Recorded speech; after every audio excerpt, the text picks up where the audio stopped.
छात्रों, मैं नरेश उपाध्याय। आज हम क्लास 11th हिंदी मीडियम का भौतिक जगत एवं मापन अध्याय, अपना प्रथम अध्याय है भौतिक जगत एवं मापन, इसका अध्ययन करते हैं। इस अध्याय के अंतर्गत अपने कुल 5 टॉपिक हैं। वो 5 टॉपिक कौन कौन से हैं उनके बारे में एक बार देख लेते हैं। तत्पश्चात एक एक टॉपिक का विषयवार अध्ययन करते हैं।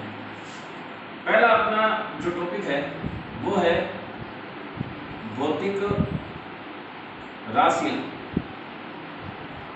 पहला टॉपिक है भौतिक राशियां। दूसरा टॉपिक है इकाई। तीसरा टॉपिक है अपना विमा। चौथा टॉपिक है मापन में त्रुटि। और अंतिम जो टॉपिक है अपना वो है सार्थक अंक एवं पूर्णांकितकरण अथवा पूर्णांकन।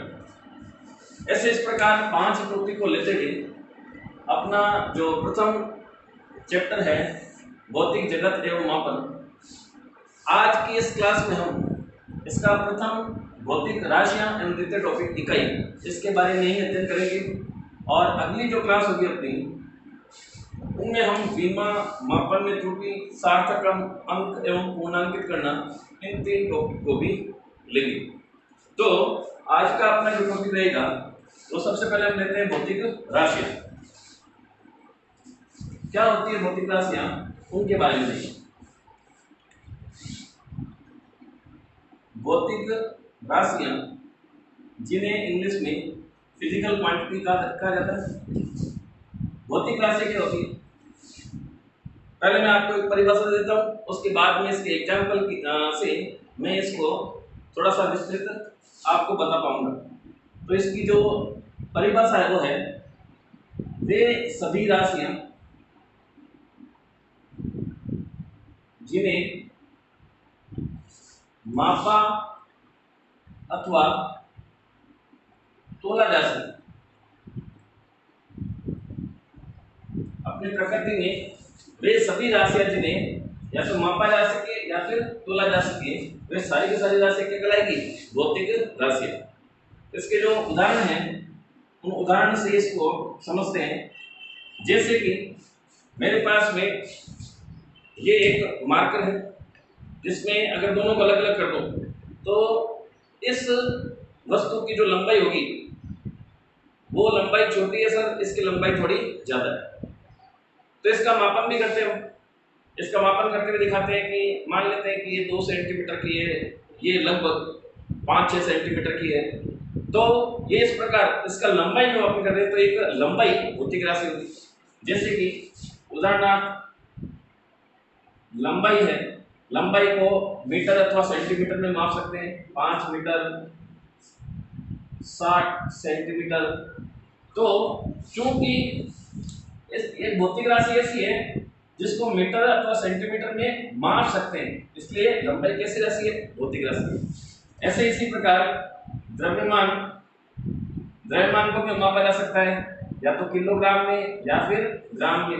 इसी प्रकार समय को भी मापते हैं हम सेकंड में, या फिर मिनट में, या फिर घंटे में, या फिर वर्ष में, महीने में। ये इस प्रकार हम समय का भी क्या कर सकते हैं, मापन कर सकते हैं। तो समय भी कैसी राशि है बेटा, समय भी एक प्रकार की भौतिक राशि है। इसी प्रकार आपके और भी भौतिक राशि हैं, जैसे वेग को मापते हैं कि किसी भी कार का जो वेग है वो वेग कितना है, 50 मीटर प्रति सेकंड है। 50 की स्पीड से चल रही है, तो 50 मीटर प्रति सेकंड वेग या चाल, ये भी कैसी राशि है, भौतिक राशि। इसी प्रकार काफी सारी अपने प्रकृति में भौतिक राशि है। मैं केवल इन्हीं 3-4 उदाहरण से आपको समझा सकता हूँ कि ये सारी ऐसी राशि है जिनको हम माप सकते हैं। इनका मापन अलग अलग इकाइयों के रूप में, इसका मीटर में, इसका ग्राम किलोग्राम में, इसका सेकंड मिनट आर के अंदर है, इसका मीटर प्रति सेकंड में है। तो सबकी इकाइयां अलग अलग हो सकती है, लेकिन इनका मापन संभव है। तो ये सारी की सारी राशि कैसी है, भौतिक राशि। तत्पश्चात हम देखें कि अपने प्रकृति में जो भौतिक राशि है वो कितने प्रकार की। तो अपने प्रकृति में मूलभूत 2 प्रकार की भौतिक राशियों में इसको वर्गीकृत किया गया है। पहली जो भौतिक राशि है उसको हम बोलते हैं मूल राशि। मूल राशियों में विभक्त करते हैं। और दूसरे प्रकार की जो भौतिक राशि होती है उनको हम व्युत्पन्न भौतिक राशि बोलते हैं। व्युत्पन्न राशि या व्युत्पन्न भौतिक राशि। तो सर्वप्रथम पहले हम समझें मूल राशि क्या है और फिर देखिए हम व्युत्पन्न राशि क्या है। तो मूल राशियां नाम से ही पता चलता है मूल। मूल का मतलब ये सभी ऐसी राशियां हैं, भौतिक राशियां हैं जिनको अन्य व्युत्पन्न राशियों से नहीं बनाते। ये राशियां स्वयं निर्मित है, खुद से ही निर्मित है, इसलिए इनको मूल या खुद से ही बनी हुई राशियां बोलते हैं। अतः ऐसी सभी भौतिक राशियां जो स्वयं से ही निर्मित हो, इन्हें अन्य किसी भौतिक राशियों की सहायता से नहीं बनाते हैं, क्या कहलाती है? मूल राशि। तो सामान्य परिभाषा, ऐसी सभी भौतिक राशियां जो स्वयं से ही निर्मित होती है, अन्य भौतिक राशियों की सहायता से नहीं बनाते हैं, इन्हें हम मूल राशियां कहते हैं। जैसे कि अपने यांत्रिकी में मूलतः 3 प्रकार की मूल राशियां हैं। एक तो है लंबाई, एक है द्रव्यमान, एक है समय। अब लंबाई का मापन करते हैं तो लंबाई को मापने के लिए कोई दूसरी भौतिक राशि भी चाहिए। हमें एक स्केल चाहिए होगी, उससे हम मीटर, सेंटीमीटर या फिर किसी भी फीते से, किसी से भी हम उपकरण से इसको माप सकते हैं। तो लंबाई के मापन के लिए अन्य कोई भौतिक राशि की आवश्यकता नहीं है। इसी प्रकार द्रव्यमान, किसी भी बाट की सहायता से 5 किलोग्राम, 7 किलोग्राम, 10 किलोग्राम, किसी क्विंटल में, 12 में हम इसका मापन कर सकते हैं। समय का मापन, कोई घड़ी होती है, इसके ऊपर वॉच होती है हमारे पास में, सेकंड में, आवर में या फिर मिनट में इसका समय का है वो मापन कर सकते हैं। तो ये सारी भौतिक राशि ऐसी है जो स्वयं निर्मित है, अन्य भौतिक राशियों से नहीं बनाई गई। इसी प्रकार व्युत्पन्न राशि क्या है? व्युत्पन्न राशियां परिभाषा सुनो। व्युत्पन्न नाम से पता चल रहा है, इनकी जो व्युत्पत्ति हुई है वो किन्हीं अन्य राशियों से है। वो राशियां कौन सी है? वो राशियां है हमारी मूल राशि। तो ऐसी सभी भौतिक राशियां जिन्हें मूल राशियों से बनाया जाए उन्हें क्या बोला जाता है? व्युत्पन्न राशि। तो व्युत्पन्न राशियां मूल राशियों से जो भौतिक राशियां मिल जाती है उन्हें हम व्युत्पन्न राशि कहते हैं। इनके जो एग्जाम्पल है वो एग्जाम्पल आप समझो। देखो उदाहरण में हम देखें तो सबसे पहले मैं लेता हूं बेटा वेग का पहले तो भौतिक सूत्र बताओ मेरे को। हमें पता है सर वेग विस्थापन दूरी बटा समय, विस्थापन बटा समय। दूरी के लिए तो हमें क्या चाहिए? चाल चाहिए। हाँ, तो वेग इक्वल टू विस्थापन बटा समय। अगर इनका मापन करें तो ये विस्थापन एक प्रकार की लंबाई है मीटर और समय का जो मात्रक होगा वो सेकंड। हाँ, तो देखो एक बार जो वेग हमारी एक प्रकार की भौतिक राशि है, उसे एक तो मीटर मतलब लंबाई से और दूसरा सेकंड मतलब समय से, दो मूल राशियों से मिलकर, दो मूल राशि कौन कौन सी? लंबाई और समय, इनसे मिलकर एक अन्य राशि बनाई गई है। यह अन्य राशि कौन सी है? वेग। अतः चूंकि वेग एक ऐसी भौतिक राशि है जिन्हें लंबाई और समय दो मूल राशियों से मिलकर बनाया गया है, इसलिए ये किस प्रकार की राशि हो जाएगी? व्युत्पन्न राशि। इसकी जो व्युत्पत्ति हुई है वो दो मूल राशियों से मिलकर हुई है। इसी प्रकार घनत्व का भौतिक सूत्र हम जानते हैं, क्या होता है? द्रव्यमान बटा आयतन। अगर इसका आपको सूत्र क्या कहते हैं? मात्रक चाहिए होता है। द्रव्यमान का मात्रक किलोग्राम में होता है और आयतन का मात्रक मीटर की घात 3 या मीटर क्यूब कहते हैं। हाँ, तो किलोग्राम बटा मीटर क्यूब। किलोग्राम ये एक प्रकार का द्रव्यमान, मीटर की घात 3। मीटर क्या है? एक प्रकार की लंबाई है। मतलब लंबाई और द्रव्यमान इन दो मूल राशियों से एक अन्य राशि बनाई गई है, इसलिए घनत्व भी कैसी राशि बेटा? व्युत्पन्न राशि। इस प्रकार काफी सारी भौतिक राशियां हैं, इनको यांत्रिक में तीनों छोड़ो, बाकी जितनी भी राशि है वो सबके सब राशियां किससे मिलकर बनी हुई है? इन तीन मूल राशियों से बनी हुई है, इसलिए उन सभी राशियों को क्या कहा जाएगा? व्युत्पन्न राशि। तो बहुत सिंपल है, हमने भौतिक राशि पढ़ा है।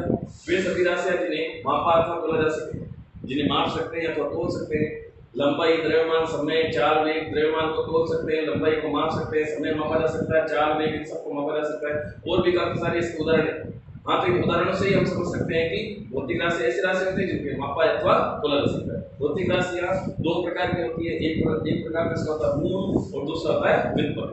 मूल का मतलब ये स्वयं निर्मित है, इनको अन्य राशियों से नहीं बनाते हैं, खुद से ही बनाते हैं, इसलिए इन्हें मूल राशि कहते हैं। लंबाई, द्रव्यमान, समय अपने यांत्रिकी में तीन ही इसके एग्जांपल है। और ऐसे ही व्युत्पन्न राशियां, व्युत्पन्न राशियों में मैंने केवल दो एग्जांपल लिए, बहुत सारे इसके उदाहरण हैं, केवल दो एग्जांपल दिए मैंने आपको।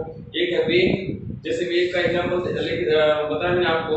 वेग का सूत्र होता है मीटर प्रति सेकंड, मतलब लंबाई और समय दो मूल राशियों से मिलकर एक राशि बनी है वेग, इसलिए वेग इसकी व्युत्पत्ति दो मूल राशियों से हुई है, ऐसी राशि है व्युत्पन्न। इसी प्रकार घनत्व जो कि द्रव्यमान और लंबाई से निर्मित।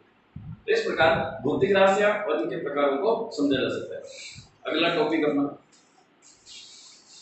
दूसरा जो टॉपिक मैंने आपको बताया था, तो दूसरा टॉपिक कौन सा था बेटा?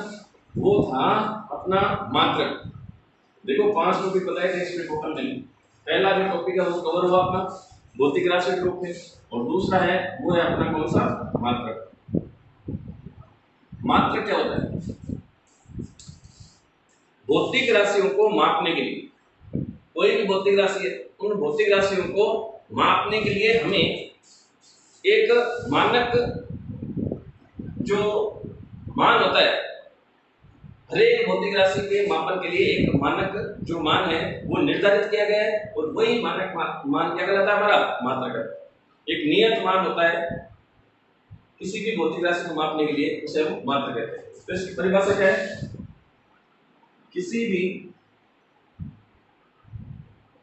भौतिक राशि के मापन हेतु निर्धारित नियत मान उस राशि का मात्रक कहलाता है। सर ऐसे परिभाषा होगी, मैं कैसे याद होगी परिभाषा में से याद नहीं होगी आपको समझना पड़ेगा चीजों को, और उसी के अनुसार आप उसकी जो परिभाषा है उसको बना सकते हो। जैसे मैं आपको उदाहरण से समझाऊं, देखो बेटा,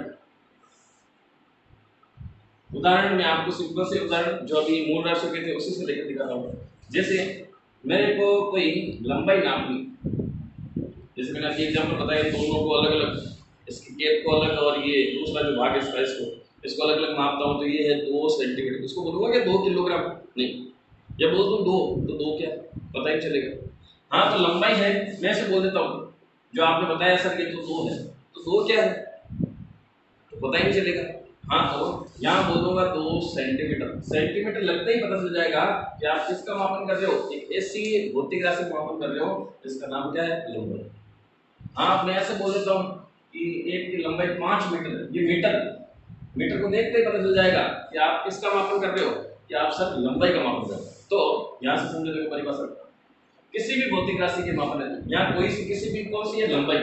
एक लंबाई है, उस राशि के मापन हेतु एक निर्धारित नियत मान, जहाँ नियत मान सेंटीमीटर है चाहे मीटर, नियत मान क्या है? मीटर और सेंटीमीटर। ये मीटर सेंटीमीटर ही इस भौतिक राशि का मापन कर रहे हैं, तो उस राशि का मात्रक कहलाता है। तो ये मीटर और सेंटीमीटर ये मात्रक है, ये मात्रक किसके? लंबाई।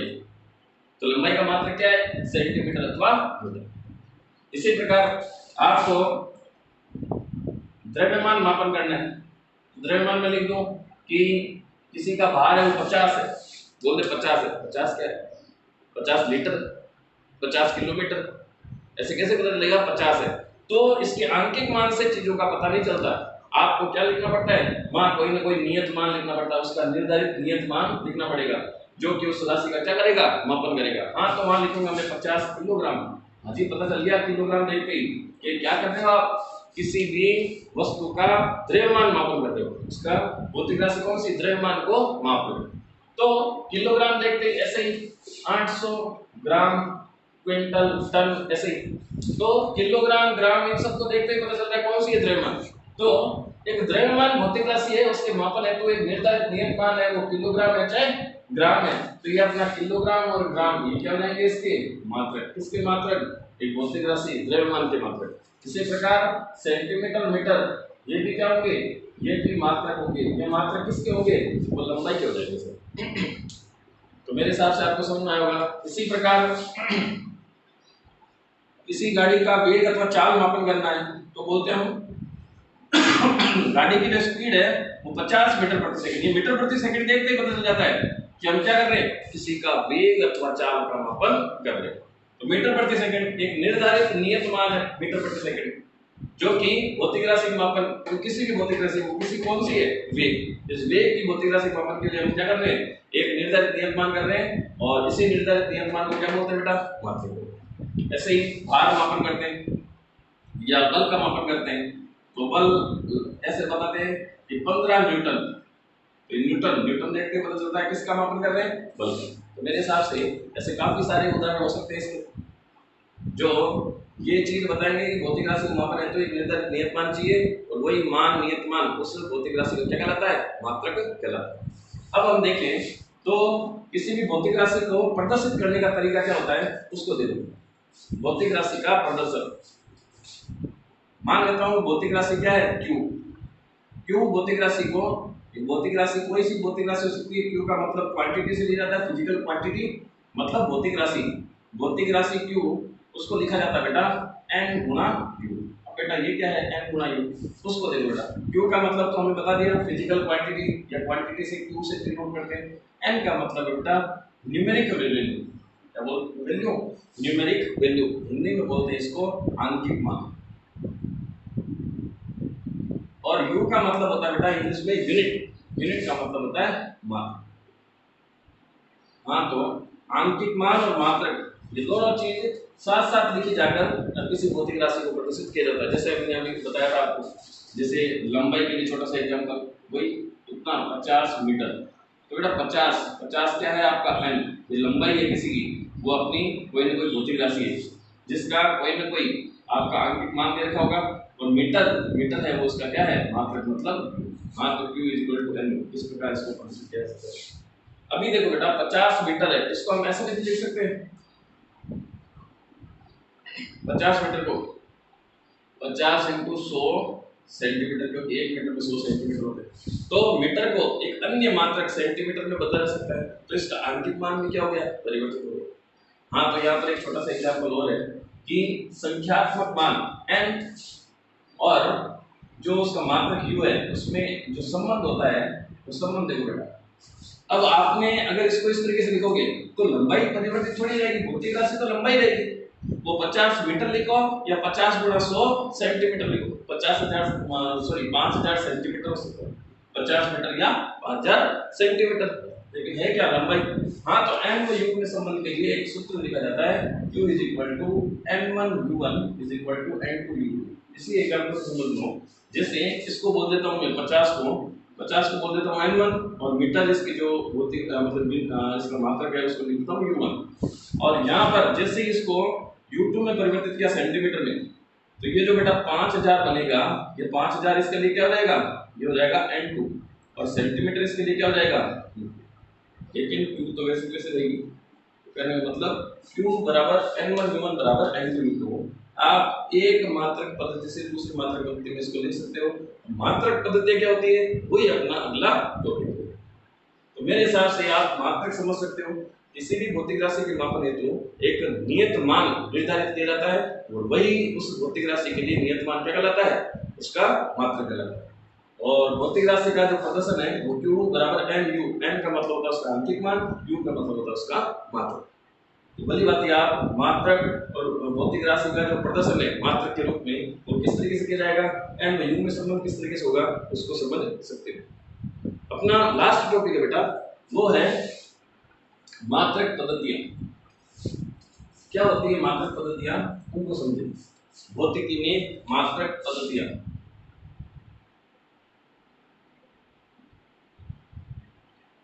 मूलतः भौतिकी में 4 प्रकार की मात्रक पद्धतियां बताई गई है।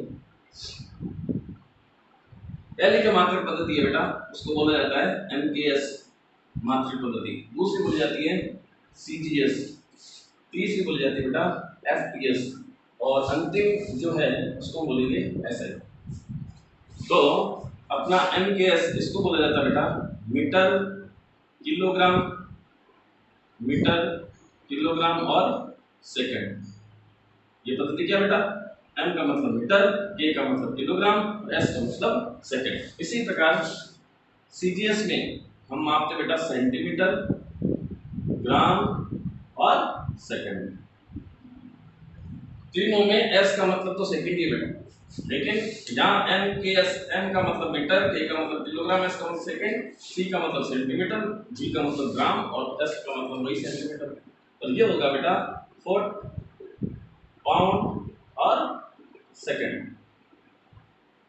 तो एफपीएस जो मात्रक पद्धति होगी उसमें लंबाई को ले जाएगा फुट में और द्रव्यमान को ले जाएगा पाउंड में और समय को ले जाएगा सेकंड में। यहाँ पर आपकी लंबाई को मीटर में, द्रव्यमान को किलोग्राम में और समय को सेकंड में। सीजीएस पद्धति उसमें लंबाई को सेंटीमीटर में, द्रव्यमान को ग्राम में और समय को सेकंड के रूप में ले जाएगा। और लास्ट जो अपनी एसआई है, जो एसआई है उसको इंग्लिश में देखो बेटा ऐसे बोला जाता है, जिसका व्यापक रूप ये है इंटरनेशनल सिस्टम ऑफ यूनिट। इसी का एस और आई लेते हुए इसको सम्मिलित रूप से क्या बोलते हैं, एसआई मात्रक। एसआई यूनिट सिस्टम भी बोलते हैं, सिस्टम ऑफ यूनिट, और एसआई मात्रक पद्धति। ये कहां से ली गई है, ये फ्रेंच से ली गई है। अंतरराष्ट्रीय माप एवं तोल बाट जो संस्था है, फ्रेंच की एक ऑर्गेनाइजेशन है, वहां से प्रत्येक जो अपनी भौतिक राशि है उनके लिए मात्रक निर्धारित किए गए और ये मात्रक हैं वो अद्वितीय हैं। प्रत्येक हर एक देश द्वारा इसी मात्रक पद्धति को अनुसरित किया जाता है और इसी मात्रक पद्धति को अपनाया जाता है। इसलिए इस मात्रक पद्धति को एसआई, एसआई का मतलब है international system of unit. SI ये इसी तरीके से लिखा हुआ है, इसका फुल फॉर्म इस तरीके से लिखा जाएगा। एसआई का मतलब है अंतरराष्ट्रीय मात्रक पद्धति। ये पद्धति कैसे बेटा, अंतरराष्ट्रीय मात्रक पद्धति है, फ्रेंच से ली गई है। अंतरराष्ट्रीय माप एवं बाट जो एक मीटिंग थी उसको गठित किया गया था और वहां पर निर्धारित किया गया कि प्रत्येक जो भौतिक राशि है उसके लिए मात्रक यही रहेगा और प्रत्येक देश में इसी मात्रक पद्धति को अपनाया जाएगा, उसे हम बोलते हैं एसआई मात्रक पद्धति। तो इस प्रकार हम मात्रक पद्धति चार प्रकार की है, सीजीएस, एफपीएस और एसआई। एसआई के भी अलग अलग रूप होते हैं, ये भी तीन अन्य मात्रक पद्धतियों में विभक्त की जाती है, जिसके बारे में हम अगला जो लेक्चर होगा मेरा उसमें हम इसको डिस्कस करेंगे। आज के लिए इतना ही, धन्यवाद।